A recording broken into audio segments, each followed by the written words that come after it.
महिमा दूसरे होई बलिदान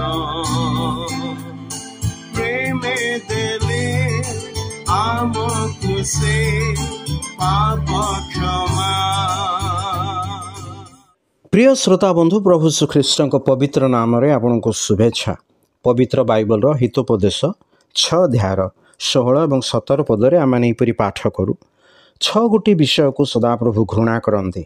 सप्त वस्तु मध्य ताहांकर घृणायोग्य अहंकार दृष्टि, मिथ्यावादी जिह्वा और निर्दोष रक्तपातकारी हस्त।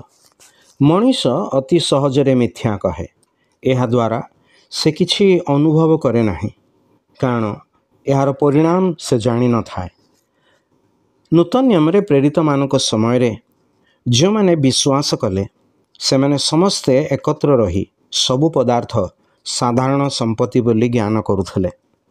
पुणी से माने अपना अपना स्थावर अस्थावर संपत्ति विक्रय करी जहार जेपरी प्रयोजन से अनुसार समस्त को बांटी देवाक लागिले। सेमानक मध्यरु हनानिय एवं सफीरा नामक एक दंपति सेमानकर संपत्ति विक्रय कले। हनानिय निज स्त्री को ज्ञातसार रे किछि अंश लुचाई रखी एक अंश आनी प्रेरित मानक चरण तले थोइले। सेथिरे पितर कहिले, हे हननीय, पवित्र आत्मा निकटरे मिथ्या कहिबाकू ओ भूमिर मूल्यरू किछि लुचाई रखिबाकू काहेकि शैतान तुम हृदय संपूर्ण अधिकार करिअछि।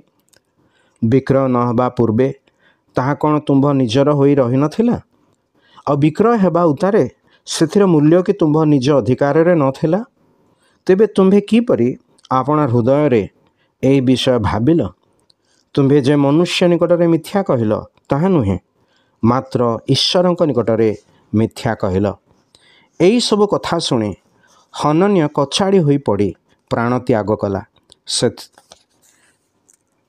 किछि समय परे जेतेबेले हनानियंकर स्त्री सेठाको आसिले, पितर तांकु कहिले, कुह तो तुम्हें मैंने कौन एतिकी टंकारे भूमि विक्रय कल?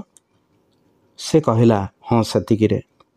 सेथिरे पितर ताहाको कहिले, प्रभु को आत्मा को परीक्षा करने निमंते तुम्हें मैंने कहीं एक परामर्श हल।